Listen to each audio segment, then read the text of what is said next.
ही बच्चों ने लिखा है 2 क्वेश्चन। आज मैं 2 क्वेश्चन और लेके आ रही हूँ। अच्छा देखो, कल की क्लास में किसी को कोई डाउट है? आपको समझ में आया मन? फिर भी कोई डाउट है तो पूछ लो एक बारी। कोई आर्टिकल हो। और एक काम करो, अपना एक ऐसी स्पाइरल कॉपी आती है तुम अगर स्टेशनरी के यहाँ जाओगे तो स्टेशनरी में सिर्फ बोलना कि हमें जो है मेंस वाली आंसर कॉपी दे दो, बस इतना बोलना है तुम्हें, मेंस के आंसर कॉपी दे दो। 100-150 रुपए की कॉपी आएगी, वो ऐसी आती स्पाइरल में, उसमें अपने आप में मार्जिन रहता है, ऊपर यूपीएससी आईएएस पीसीएस लिखा रहता है, थोड़ा बहुत अपनी जो मार्केटिंग होता है उनका वो लिखा रहता है उन्होंने, बस इतना करना है। उसके बाद जो मैं कोशिश दूंगी उसको तुम्हें इस कॉपी में लिखना है, ताकि तुम्हारी एक सेपरेट कॉपी बन जाए आंसर राइटिंग की। ऐसे नहीं कि पेज फाड़ के मुझे दे दो, क्योंकि पेजेस क्या होते हैं कि गुम हो जाते हैं, और तुम इतने होशियार हो कि तुम पेजेस संभाल के भी नहीं रखोगे। लास्ट में चेक करूंगी मैं। अच्छा चलो दिखाई दो फिर। हाँ ऐसे ही बोला था मैंने मार्जिन छोड़ने को। अच्छा एक ही क्वेश्चन लिखा, मैंने क्या कहा था, एक क्वेश्चन आगे पीछे आना चाहिए। नहीं तभी तो मैंने 100 वर्ड्स इतने में नहीं आते हैं। देखो मेन जो होता है ना, कल को तुम आंसर लिख रहे हो तो सबसे ज्यादा फर्क पड़ता है साइकोलॉजी का। कोई एग्जाम में आंसर नहीं पढ़ने वाला आपका, एग्जाम में आंसर पढ़ेंगे वो क्या देखेंगे कि भाई 100 नंबर के लिए तुम्हें ये वाला पेज और ये वाला पेज मिला है, तुमने इसको फिल किया है या नहीं। सबसे पहला पॉइंट कि तुमने पूरा पेज भरा है या नहीं। जितना अगर तुमने ये सारा का सारा तुमने कितना ही अच्छा आंसर लिख लिया, सिर्फ इतने पे लिखा और पीछे का पेज छोड़ दिया ना, वहीं पे फर्क पड़ जाएगा, वहीं पे तुम्हारे मार्क्स कट जाएंगे। वो नहीं पढ़ने वाला। कॉपी कौन चेक करता है? यूनिवर्सिटीज के जो प्रोफेसर होते हैं, वो रहते हैं आपके 60-70 साल, मतलब 50-60 साल के। किसके पास इतना टाइम है कि वो आंसर कॉपी पढ़ेंगे आपकी डिटेल में? जो चीज उन्होंने 30 साल पहले पढ़ी है वो आज 30 साल बाद थोड़ी पढ़ेंगे। वो सिर्फ देखेंगे कि क्वेश्चन, हाँ भाई क्वेश्चन क्या था कि कॉन्स्टिट्यूशन ऑफ इंडिया को हम क्या बोलते हैं, बैग ऑफ बोरोविंग्स कहते हैं, यानी कि उधार का थैला कहते हैं। उधार का थैला कहने के लिए पहले आपने लिख दिया थोड़ा इंट्रोडक्शन, उसके बाद लिख दिया कि भाई उधार का थैला कहने का रीजन क्या है कि हमने कनाडा से ये लिया है, जापान से, 2-4 एग्जाम्पल दे दी कि हमने ये चीजें ली है। उसके बाद उसको क्रिटिकल कर दो, क्रिटिकली एनालाइज कर दो, यानी कि हाँ हमने लिया तो है लेकिन ये चीजें हमारे जो समाज में वो पहले से व्याप्त थी, पहले से ही हमारे समाज में थी। ये लिख दिया, 2-4 एग्जाम्पल दे दिए, जैसे आपने पंचायत का दे दिया कि चंद और पवार डायनेस्टी में पंचायतें थी हमारी, सभा समिति के रूप में हमारे पास ग्राम सभाएं थी, और जैसे मैं बात करूं कि भाईचारा हमारे समाज में पहले से था, हम पे मुस्लिम से रूल किया, अंग्रेजों ने रूल किया, भाईचारा हमारे समाज में पहले से ही था। तो ये सारे क्रिटिकल 2-4 पॉइंट लिख दिए, मतलब कि जो तुमने ये लिखा है इसको तुमने क्रिटिकली एनालाइज कर देना है कि भाई हाँ ये चीज तो है, लेकिन इसको हमने नेगेटिव वे में देखे, हम भारत के पक्ष में लिख रहे हैं ना आंसर। हम ऐसा नहीं बोलेंगे कि हमारा जो संविधान है वो क्या है, उधार का थैला है, हम पूरा हाँ की आंसर के हाँ में नहीं आंसर देंगे, उसको क्रिटिकली एनालाइज करना है, दोनों पक्ष लिखने हैं। कल को आप एक अधिकारी बनोगे तो आपको क्या काम है, आपका डिप्लोमेट बनना, ना तो हाँ की तरफ ना की तरफ, बीच में खेलोगे आप। तो वही आंसर लिखना है, पॉजिटिव में भी नेगेटिव में भी। उसके बाद अपना कंक्लूजन दे देना है। आपका कंक्लूजन क्या है कि हाँ हम बोलते हैं कि भारत का संविधान जो उधार का थैला तो है, लेकिन हमने जो चीजें ली है वो उस समय की परिस्थिति के हिसाब से ली। हमारे समाज में ये चीजें थी लेकिन एक पर्टिकुलर नाम नहीं था उनके पास, एक पर्टिकुलर नाम नहीं था जिससे हम ये एनालाइज नहीं कर सके कि हाँ भाई ये चीजें थी या नहीं। तो इस तरीके से आपको आंसर लिखना है। चलो फिलहाल मैं देख लूंगी, जैसे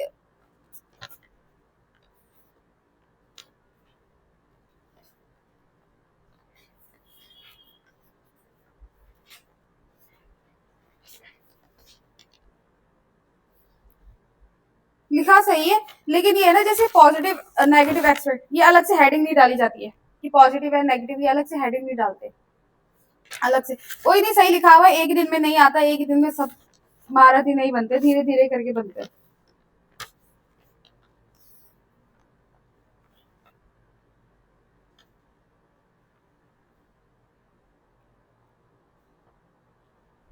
अब ये तो तुमने ठीक लगा है, राइट टू इक्वालिटी को प्रमोट करना है। अब राइट टू इक्वालिटी का थोड़ा सा इंट्रोडक्शन दे दिया कि भाई हाँ ये आपके कॉन्स्टिट्यूशन के पार्ट 3 और ये आपके फंडामेंटल राइट्स है।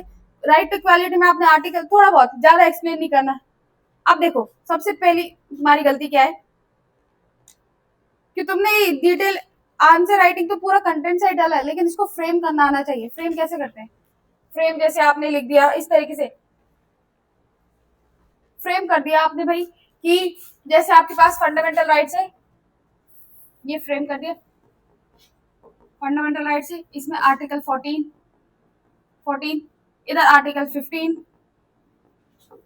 16 17 और कहीं बीच में 18, इस तरीके से आपने लिख दिए ना, तो ये आपके एक तो डायग्राम बन जाएगा, दूसरा पढ़ने में इजी हो जाएगा। यहाँ पे सब घिचपिच हो रहा है, ध्यान से देखना पड़ेगा कि क्या क्या लिखा हुआ है। इस तरीके से फ्रेमिंग कर दो, या फिर फंडामेंटल राइट्स लिख रहे हो इस तरीके से 14 15 16 17 और 18 इस तरीके, ताकि एक डायग्राम बन जाए। ठीक है, बाकी मुझे इसको लास्ट में दे देना, मैं चेक करके बता दूंगी तुम्हें। तुमने दिखाओ कैसे लिखा, एक लिखा है कि दो लिखे, और तुमने वो नहीं लिखा है। उसके बाद क्या था कि ये सोशली रूप में कैसे प्रमोट करता है, तो सामाजिक रूप से कैसे प्रमोट कर रहा है। सामाजिक रूप से क्या क्या हो जाएगा भाई, कि जातिवाद को हम बढ़ावा नहीं दे रहे, जातिवाद है यहाँ पे, छुआछूत के लिए बोला गया कि अनटचेबिलिटी, इस तरीके से 2-4 पॉइंट लिख देते।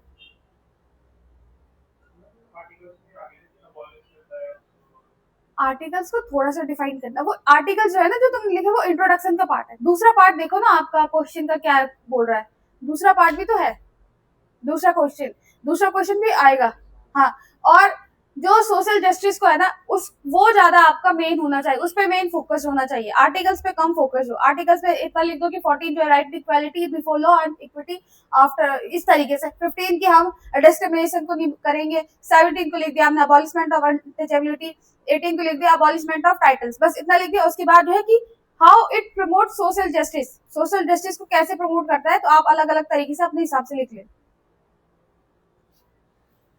इतने सारे नहीं लिखने हैं, सिर्फ 1-2 और इनमें भी 2-4 पॉइंट बस, क्योंकि ये आपका इंट्रोडक्शन का पार्ट रहने वाला है। ये इंट्रोडक्शन मेनली जो आपका कितना, अगर 100 नंबर का क्वेश्चन है तो इंट्रोडक्शन 4 से 5 लाइन का होना चाहिए, 3 से 4 लाइन का होना चाहिए, और अगर 150 नंबर का क्वेश्चन है तो इंट्रोडक्शन में भी जो है आपका 6 से 7 लाइन में जा सकता है।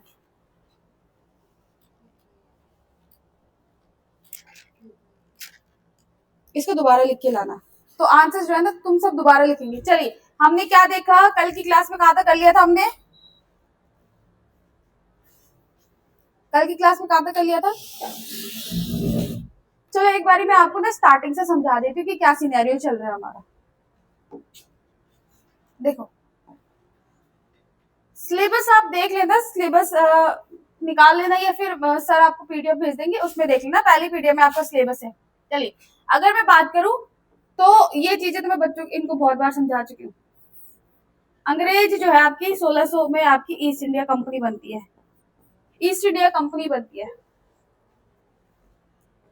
1608 में वो भारत में ट्रेड करने के लिए आते हैं, ट्रेड करने के लिए, ट्रेड पर्पज से आते हैं।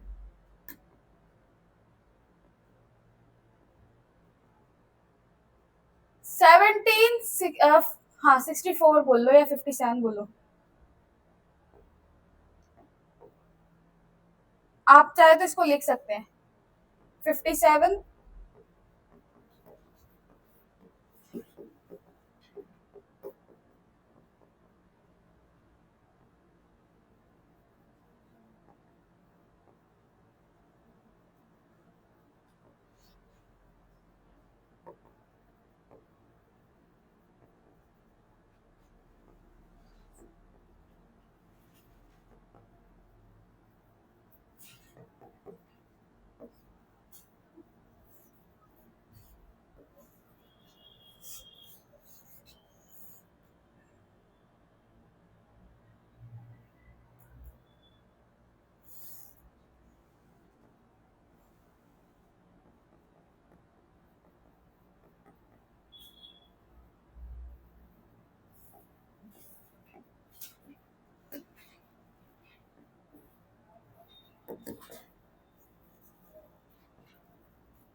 देखो, ईस्ट इंडिया कंपनी आती है 1600 में, आपके ट्रेड के ईस्ट इंडिया कंपनी बनती है।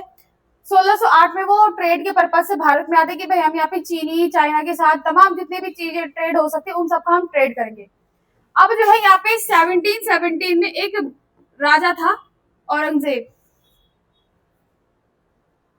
है ना। औरंगजेब की मृत्यु हो जाती है। जब औरंगजेब मर जाता है तो औरंगजेब के बाद कोई भी ऐसा रूलर नहीं बचता है जो भारत को, इतने बड़ा जो अखंड भारत था, जहाँ पे हमारा पाकिस्तान अफगानिस्तान वाला एरिया, नीचे बांग्लादेश म्यांमार तक हमारा था, और इधर की भी बात करूं तो नीचे साउथ में हमारा काफी एरिया था।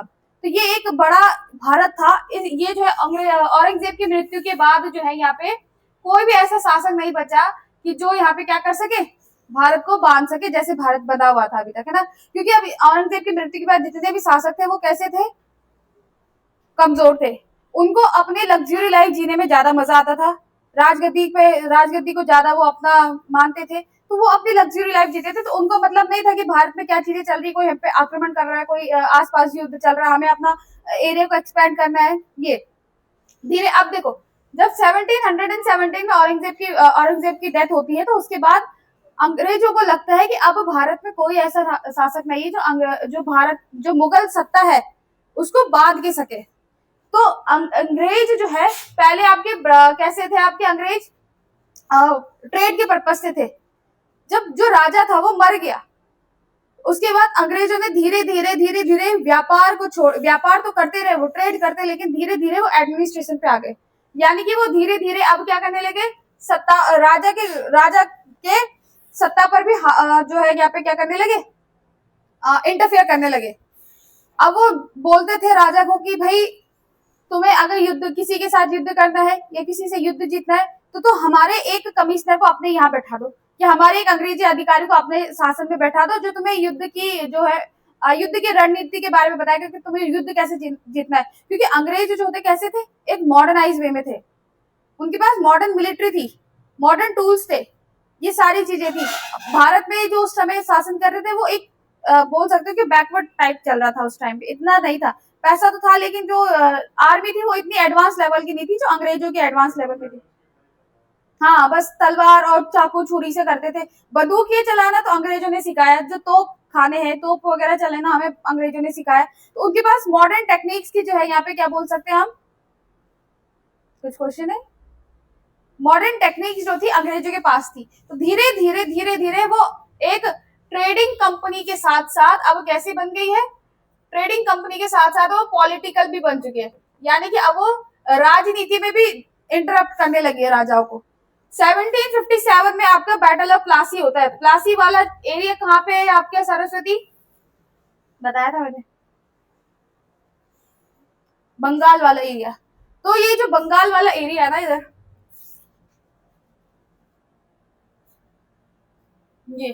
ये पहले ही बंगाल, बिहार वाला और वेस्ट बंगाल, ये बांग्लादेश से पूरा पहले एक बड़ा एरिया हुआ करता था, इसको हम बोलते थे बंगाल।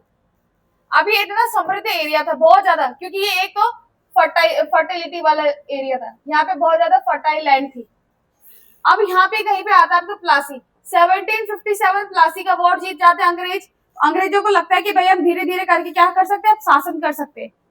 फिर धीरे धीरे टाइम बढ़ा, 1764 का टाइम आया। 1764 में बंगाल में आपका इस बिहार वाले एरिया में आता है बक्सर, सुना भी होगा आपने इन जनरल।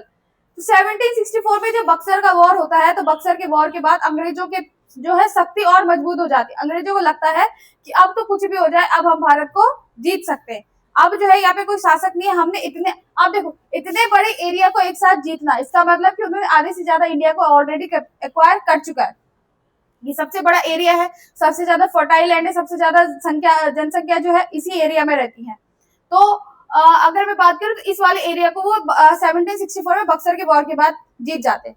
जब बक्सर के वॉर के बाद वो इस एरिया को जीत जाते हैं, तो 1765 में इनको मिलती है दीवानी राइट्स ऑफ बंगाल। ठीक है, दीवानी राइट्स का मतलब होता है कि किसी एरिया में जो टैक्सेस होते हैं वो वसूल करता। राजा भी था, गाली खाएगा राजा, पैसा मिलेगा अंग्रेजों को, लोगों को सिंचाई व्यवस्था मिल रही है, उनकी जो पॉलिसीज है, जो भी मतलब एक राजा होता है प्रजा के लिए जो काम करेगा, अगर वो काम गलत कर रहा है, ये प्रजा उससे खुश नहीं है, तो गाली खाएगा सिर्फ और सिर्फ राजा। बदले में पैसा किसको मिलेगा, जो टैक्स है, लैंड रेवेन्यू है, वो टैक्स अगर वो आ रहा है तो वो किसको मिलेगा, सिर्फ और सिर्फ अंग्रेजों को। तो they got the Diwani rights of Bengal. ठीक है, चलिए अब बंगाल की दीवानी राइट्स मिल गए। अब जो है यहाँ पे कंपनी जो है इतने, भारत जो है इसको क्या बोलते हैं, सोने की चिड़िया कहते हैं, क्योंकि यहाँ पे बहुत सी चीजें मिलती थी, यहाँ के रिसोर्सेस है, मिनरल्स है यहाँ पे। और मैं बात करूँ यहाँ पे तो सबसे ज्यादा, अगर मैं बात करूँ तो सबसे ज्यादा फर्टाइल लैंड अगर कहीं है तो इंडिया में है। यहाँ से वो अपना ट्रेड करते थे, कपास का ट्रेड करते थे, कॉटन का, फिर वहाँ सिल्क का ट्रेड करते थे, और अपने इंग्लैंड में लेके जाते थे कच्चा माल, और वहां से फिर कपड़े बना के भारत में ही महंगे दामों में बेचते थे। तो ये इनका ट्रेड चलता था। अब धीरे धीरे कंपनी जो है, कंपनी तो एक कंपनी के जो एम्प्लॉयज है वो धीरे धीरे अमीर होते जा रहे हैं, एज कंपैरिजन ऑफ ब्रिटेन में, जो ब्रिटेन के जो ब्रिटेन पार्लियामेंट में जो लोग बैठे हुए उनसे ज्यादा जो है अंग्रेज की कंपनी जो है, अंग्रेजी कंपनी के जो लोग है वो क्या हो गए हैं, अमीर हो गए। तो इसी अमीरी को देखते हुए यहाँ ब्रिटेन में ईर्ष्या हुई कि भाई ऐसा क्या है भारत में कि यहाँ के लोग हमसे ज्यादा अमीर हो रहे। पहला रीजन तो अमीर होने का क्या था, हाँ हाँ हाँ ठीक है, एक तो वो भारत से टैक्स वसूल रहे, दूसरा रीजन ये था कि कंपनी की जो अधिकारी है, ऑफिसर्स है, वो जो है क्या कर रहे थे, रिश्वत लेते थे, इस वजह से बहुत ज्यादा अमीर हो रहे थे। तीसरा रीजन क्या था, ट्रेड, अमीर, और अपने अपने बिजनेस स्टार्ट कर दिए थे उन्होंने, अपने अपने जो निजी काम थे उनपे ज्यादा जो है उनपे ज्यादा फोकस कर रहे थे। इस वजह से जो है यहाँ पे कंपनी को रेगुलेट करने के लिए क्या आए, यहाँ पे एक एक्ट आए, कंपनी को हाँ कंपनी को रेगुलेट करने के लिए एक्ट आए, और उन एक्टों को आप लोग देख सकते हैं कि यहाँ पे जो है फिर अंग्रेजी जो सत्ता है या ब्रिटेन में जो बैठे हुए लोग हैं उनको लगा कि भाई ऐसा क्या है भारत में कि जो अंग्रेजी कंपनी है वो बहुत ज्यादा अमीर हो रही है। तो इसको लगाम रखने के लिए, इसको लगाम करने के लिए यहाँ पे कंपनी रूल आता है, कंपनी रूल, यानी कि ब्रिटेन की पार्लियामेंट कंपनी को क्या कर रही है, रेगुलेट कर रही है, और उस कंपनी के अकॉर्डिंग हमारा देश चल रहा है, हमारे भारत में जो शासन है वो अंग्रेज कर रहे हैं। चलिए, तो यहाँ पे हम देखते तमाम तरीके के रेगुलेटिंग एक्ट देखते हैं हम 1773 से 1853 तक, जिसमें हमने देखा कि हाँ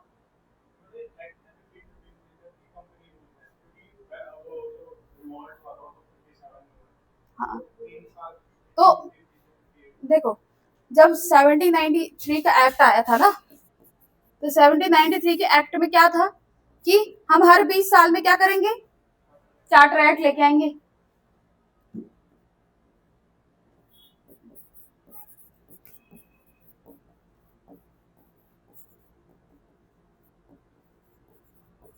इसके बाद 20 साल बाद देखो चार्टर एक्ट आना था, लेकिन 1857 का रिवॉल्ट हो गया।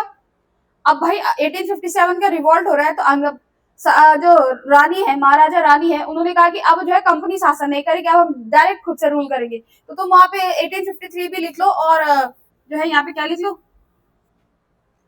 1853 रखना। 1853 तक जो है, लास्ट 1853 में आया था ना कंपनी को रूल करने के, कंपनी को रूल रेगुलेट करने के लिए एक्ट आया था, तो उसको रखना। चलिए, तो कंपनी को लगाम रखने के लिए कंपनी को रेगुलेट कौन कर रहा है, ब्रिटेन में बैठी हुई पार्लियामेंट, वो कंपनी को रेगुलेट करे, कंपनी जो है इंडिया को रेगुलेट करे इन एक्टों के माध्यम से। 1773 से लेके 1853 के बीच में हमारे पास जो है कई एक्ट आए, जैसे 1773 का रेगुलेटिंग एक्ट, 1786 का अमेंडमेंट एक्ट, और फिर उसके बाद आता है 1784 का पिट्स इंडिया एक्ट, और फिर आता है 1793 में एक्ट आता है, और फिर उसके बाद बोला जाता है कि हर 20 सालों में कंपनी को रेगुलेट करने के लिए हम एक एक्ट लेके आएंगे। फिर 1793 के बाद 1813 का चार्टर एक्ट आता है, 1833 का एक्ट आता है, 1853 का एक्ट आता है, इस तरीके से एक्ट आते हैं। इन एक्टों के माध्यम से कंपनी को रूल किया जा रहा है, कंपनी को गवर्न किया जा रहा है, और कंपनी जो है भारत को गवर्न कर रही है। चलिए, 1857 में रिवॉल्ट होता है। 1857 का रिवॉल्ट को अगर देखा जाए तो 1857 के रिवॉल्ट को हम केवल सिपाही म्यूटिनी नहीं कहते हैं, वो एक सैनिक विद्रोह नहीं था। वो होता है ना कि कई सालों से अगर तुम्हें कोई बंदा टॉर्चर कर रहा है, भले तुम उसको सह रहे हो, लेकिन एक ना एक दिन तो तुम्हारा गुस्सा फूटेगा ही। तो इन 100 सालों में 1773 मान लो, कंपनी का एग्जैक्ट रूल 1773 से स्टार्ट हो गया या 1765 में, 1765 से लेके 1857 तक अंग्रेजों ने जितना भी भारत के लोगों को टॉर्चर किया था, चाहे वो ब्राह्मण वर्ग हो या फिर राजपूत वर्ग हो, शूद्र वर्ण हो, या फिर जो बिजनेसमैन है, वैसे वर्ग को, सभी को जो है अंग्रेजों ने परेशान किया था। न केवल नागरिकों को परेशान किया था, बल्कि हमारे जो एसटी जो एरियाज है, एसटी एरियाज है, मतलब तमाम भारत में जितना भी एरिया था उन सभी में जो है अंग्रेजों ने बहुत गंदे तरीके से शासन किया था, इनका बहुत शोषण किया था।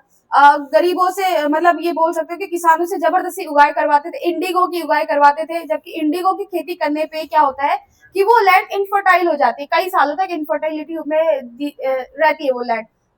जबरदस्ती इंडिगो उगाई करे उन्होंने, अलग अलग समुदाय के अलग अलग लोगों को जो है, तरह तरह के लोगों को जो है इन्होंने परेशान किया।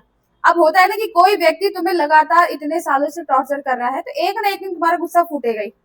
तो वही था कि इन 100 सालों में, लगभग अप्रोक्स मान के चलते हैं, इन 100 सालों में अंग्रेजों ने जितना भी भारत में शासन किया था, क्रूरल रूल किया था, उस सब का गुस्सा एक न एक दिन फूट गया।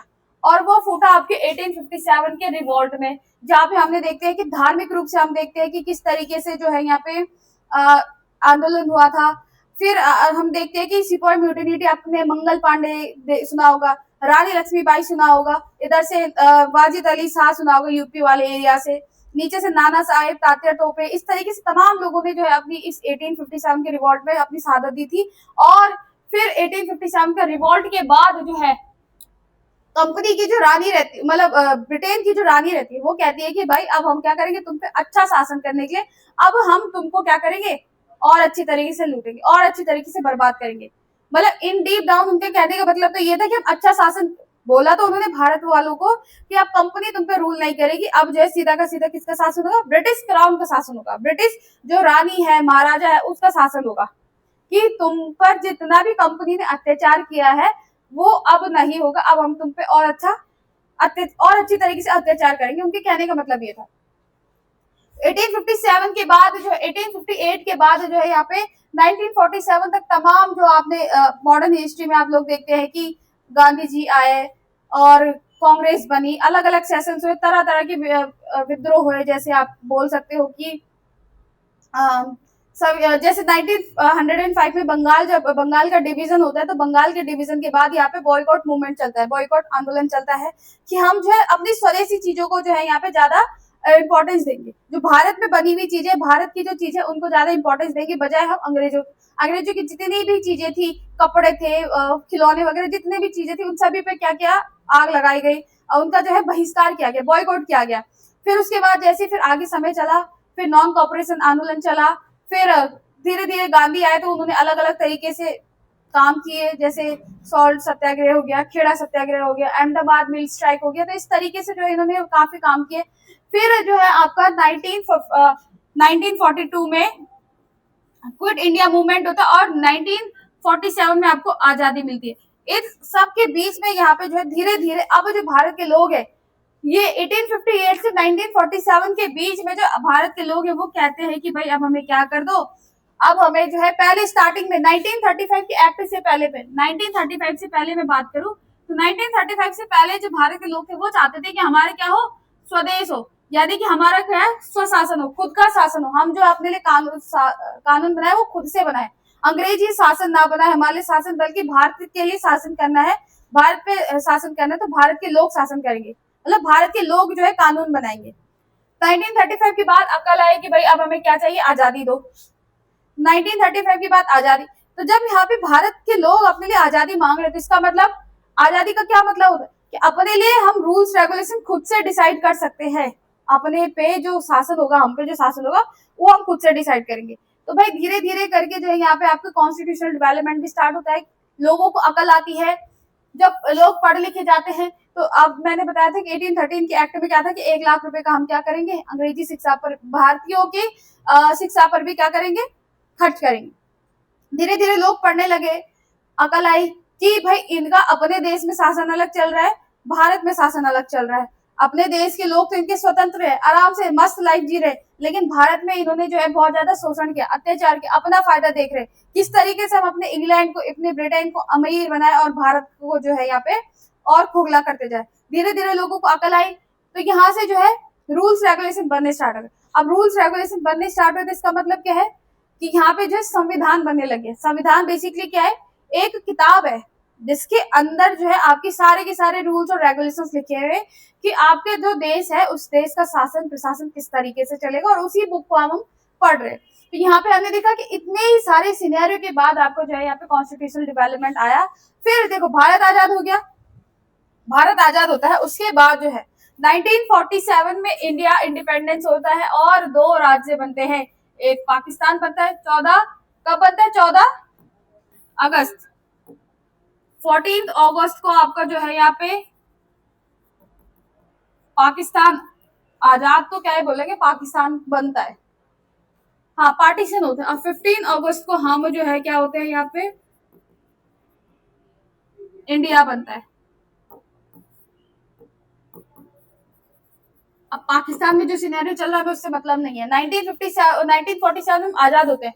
अब जब भारत आजाद हो गया, अंग्रेज छोड़ के चले गए, तो सवाल तो ये है कि भाई हम शासन कैसे करेंगे। तुम्हारे माँ बाप तुम्हारे साथ है और अचानक से तुम्हें जो है किसी दूसरे एरिया में छोड़ के चले गए या फिर उनका ट्रांसफर हो गया, तुम्हें मजबूरन यही पढ़ना पड़ रहा है, तो तुम एकदम अकेले पड़ जाओगे। मतलब वो होता है ना कि जैसे सर से छत गायब हो गई हो, तो वैसी ही कंडीशन थी। तो अब हम क्या करें, तो अब जो है धीरे धीरे 1947 के बाद 1949 में हमारा जो संविधान बन के तैयार होता है, 26 नवंबर 1949 को हमारा संविधान बन के तैयार हो गया, कॉन्स्टिट्यूशन यानी कि रूल बुक जो है वो बन के तैयार हो गए। इस रूल बुक के अकॉर्डिंग हम पे क्या किया जाएगा, अब शासन किया जाएगा। आई बात समझ में? चलिए अब जो है कि 26 जनवरी 1950 को हम क्या मनाते हैं, रिपब्लिक डे मनाते हैं। और इस रिपब्लिक डे को हमने क्या किया था, अपने जो देश का किताब है, जो हमारी रूल बुक है, उसको हमने इम्प्लीमेंट किया था कि भाई अब भारत का जो शासन है वो इस तरीके से चलेगा। आई बात समझ में? तो ये हमने देखा रिपब्लिक डे के फॉर्म में। चलिए इतना हमने देखा। उसके बाद जो है अब 1950 के बाद जो है यहाँ पे चीजें चलनी स्टार्ट हो गई है। अब इलेक्शन हुए, कौन बना ये बना, हमें उससे मतलब नहीं है, ये आपका हिस्ट्री का पार्ट है। आफ्टर इंडिपेंडेंस पढ़ा तो जाता नहीं है, बट आप अपनी इच्छा से पढ़ते हो उसे। चलिए अब जो है यहाँ पे भारत आजाद हो गया। अब इसके बाद जो है यहाँ पे कॉन्स्टिट्यूशन की बुक बन गई है, ठीक है। अब जो कॉन्स्टिट्यूशन की बुक बनी है, जो कॉन्स्टिट्यूशन की बुक बनी उसमें क्या थे आपके 22 पार्ट्स थे, यानी कि भाग, 395 आर्टिकल्स थे, अभी समझाती क्या है ये, और 12 स्केड्यूल थे, शेड्यूल बोलो स्केड्यूल बोलो, ठीक है। तो ये 22 भाग क्या हो गया, जैसे आपकी एक बुक है,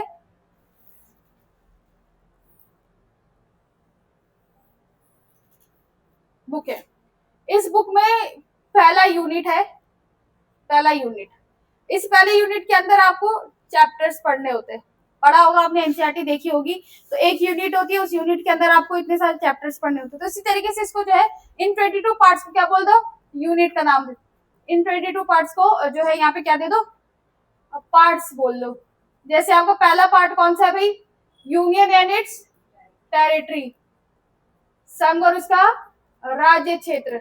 और इस यूनियन के अंदर आपने पहला चैप्टर पढ़ना आर्टिकल 1, दूसरा चैप्टर पढ़ना आर्टिकल 3, आर्टिकल 2, आर्टिकल 3 तीसरा चैप्टर, आर्टिकल 4 तीसरा चैप्टर। इस तरीके से चैप्टर समझ लो। ये आपकी यूनिट्स हो गए, ये आपके जो है चैप्टर्स हो गए। एक यूनिट के अंदर जो चैप्टर्स को डिवीजन किया गया है उसको समझ लो। दूसरा यूनिट हो गया आपका सिटीजनशिप, इसमें आप पढ़ते हो 5 से लेके 11 चैप्टर्स। इस तरीके से समझ लो। पहला चैप्टर आर्टिकल 5, दूसरा चैप्टर आर्टिकल 6, 7, 8, 9, 10 और 11। ये तो फिलहाल इसमें 2 ही आ रहे हैं, लेकिन ऐसी ही आपकी पूरी बुक बनी हुई है, किताब बनी हुई है। आई बात समझ में? ये तो समझ में आ गया कि पार्ट्स क्या होते हैं और आर्टिकल्स क्या होते हैं, यूनिट्स और उसके chapters. Now the question arises कि स्केड्यूल्स क्या होते हैं, कौन मुझे बताएगा, क्योंकि मैंने तो बताया हुआ है क्या होता है। हाँ तो सबसे ज्यादा तुम ही बोल रही हो।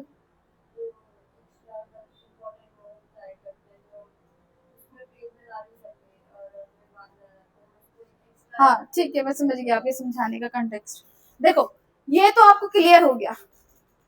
अब ये स्केड्यूल्स क्या है, तुमने मान लो कि एक पेज में पूरे नोट्स दिखे, पूरा पेज फिल हो गया है ना। अब मैंने बोल दिया कि भाई एक इंपॉर्टेंट नोट करके लिखो, और तुम्हारे पेज में स्पेस है ही नहीं, तो तुम क्या करोगे, यहाँ पे एक्स डालोगे और एक दूसरा पेज बनाओगे और इस एक्स नाम पे इसके आगे का लिखना स्टार्ट कर दोगे। जो पॉइंट यहाँ पे छूट चुका है उसको तुम दूसरे पेज में कॉपी के लास्ट पेज में या फिर बीच में आप कोई एक अलग से पेज निकालोगे और इस पेज में आप इस पॉइंट को लिखोगे, जो यहाँ पे छूट गया इसी का ही पार्ट है ये। तो सेम यही मान के चलो, आर्टिकल जो स्केड्यूल्स है वो भी यही है।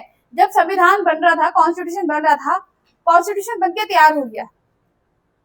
अब होता है जब हम कोई भी चीजें करते हैं तो कुछ ना कुछ कमी रह ही जाती है। तो वैसे ही जब संविधान बन गया, कॉन्स्टिट्यूशन बन गया हमारा, तो उसके बाद स्केड्यूल ये आर्टिकल्स और पार्ट्स हो गए। हमने बोल दिया कि भाई हमारा पहले एक देश होगा, उसके अंदर नागरिक होंगे, उस नागरिक के फिर फंडामेंटल राइट्स होंगे, उसके बाद जो है राज्य को किस तरीके से चलाना है, लोगों का कल्याण किस तरीके से करना है, उसके लिए हमने डीपीएसपी बनाए। उसके बाद हमने सेंटर, स्टेट, फिर ये सारी चीजें पढ़ी। अब कुछ चीजें छूट गई थी, ये जब ये बन रहा था तो ये कुछ चीजें छूट गई थी। तो इन छूटी हुई चीजों को हमने अलग से नाम दिया है स्केड्यूल्स, और ये 12 ऐसे पॉइंट है जो आपकी इस समय ये संविधान बनाते समय छूट गए थे। इनको हमने अलग से नाम दिया अनुसूची, स्केड्यूल्स। तो इतना ध्यान रखना, पार्ट्स क्या होते हैं आपके, यूनिट्स, आर्टिकल्स क्या होते हैं आपके, चैप्टर, स्केड्यूल्स क्या होते हैं कि वो पॉइंट जो आप, वो नोट पॉइंट जो आपके नोट करते समय छूट चुके हैं। एक बेसिक टर्म्स के हिसाब से मैंने तुम्हें समझा दिया है।